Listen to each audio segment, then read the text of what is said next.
ہم پوری بہار کی راجنیتی میں ایک نیا انقلاب اور ایک نئی تاریخ لکھیں گے انشاءاللہ تعالی، اور ہم یہاں پر اپنی ایک سیاسی لیڈرشپ کو بنائیں گے۔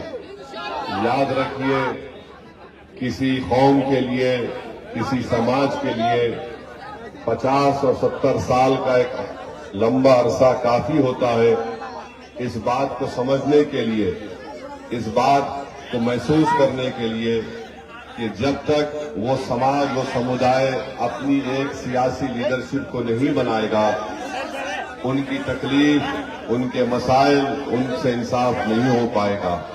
بہار میں آج مسلم اقلیت کی آبادی 19% کی ہے، اور 19% آبادی اتنی بڑی آبادی ہے کہ آپ کے بغیر کوئی حکومت نہ بن سکتی ہے، نہ آپ کی آواز کے بغیر کوئی سیاسی فیصلے لیے جا سکتے ہیں، مگر ہم اپنی اس طاقت کو محسوس نہیں کر رہے ہیں۔ میں آپ سے یہ بولنے آیا ہوں کہ آپ صرف ووٹ ڈال کر اپنے گھر میں مت بیٹھ جائیے۔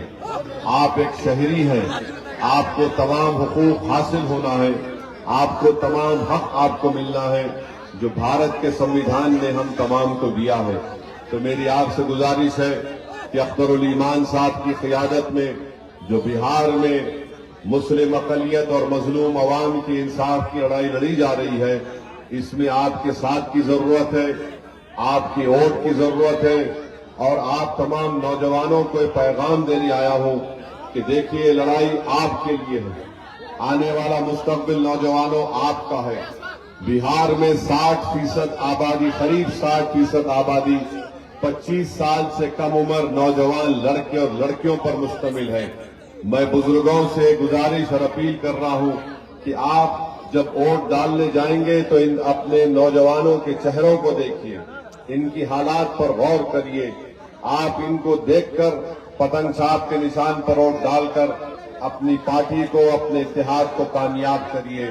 برسوں آپ نے مختلف سیاسی نیتاؤں کو، سیاسی پارٹیوں کو آپ نے ووٹ دیا، ہم کو کیا ملا سوائے ووٹ ڈال کر آ کر گھر میں سو جانا، اور اس کے بعد ہماری تکالیف میں کوئی کمی نہیں ہوتی ہے۔ آپ جانتے ہیں کہ ہمارے بھارت دیش میں فرقہ پرستی عروج پر ہے، مسلم اقلیت سے نفرت اتنی بڑھ چکی ہے کہ آپ ہی کے اس گاؤں کے اصغر علی صاحب کو ٹرین میں ایک ریلوے پروٹیکشن فورس کے سپاہی نے گولی مار کر اس کو شہید کر دیا تھا۔ یاد ہے اصغر علی آپ کو؟ آپ بتائیے، ٹرین میں اس کو مار دیا گیا، کیا غلطی تھی اس کی؟ کوئی غلطی نہیں تھی، صرف غلطی یہی تھی کہ وہ مسلم اقلیت سے تعلق رکھتا تھا۔ مجلس یہ چاہتی ہے کہ ہم کو انصاف ملے، ہم نہیں چاہتے کہ آپ ان نفرت پھیلانے والی طاقتوں کا ساتھ دیں۔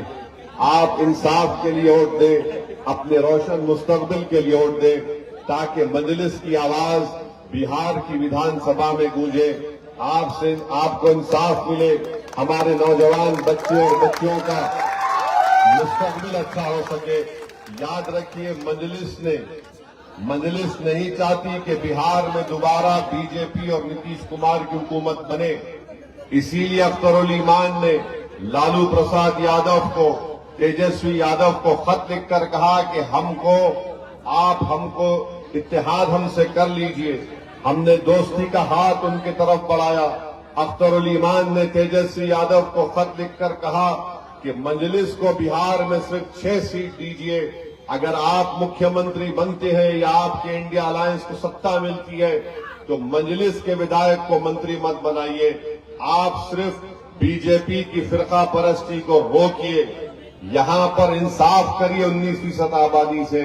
اگر اس کے باوجود بھی تیجسوی اور لالو پرساد اور ان کے خاندان کے لوگ ہماری اس دوستی کی پیشکش کو قبول نہیں کرتے، اور دوبارہ اگر خدا نخواستہ مودی کا آدمی یہاں پر مکھیہ منتری بنے گا تو آپ کو معلوم ہو جائے گا کہ کون مودی کو بہار میں آنے سے روک رہا تھا اور کون مودی کو بہار میں کامیاب کرنا چاہتا تھا۔ یہ بات میں آپ کے درمیان میں کھڑے ہو کر کہہ رہا ہوں۔ بار بار الزام لگاتے، جھوٹا الزام، بی ٹیم، فلاں ٹیم۔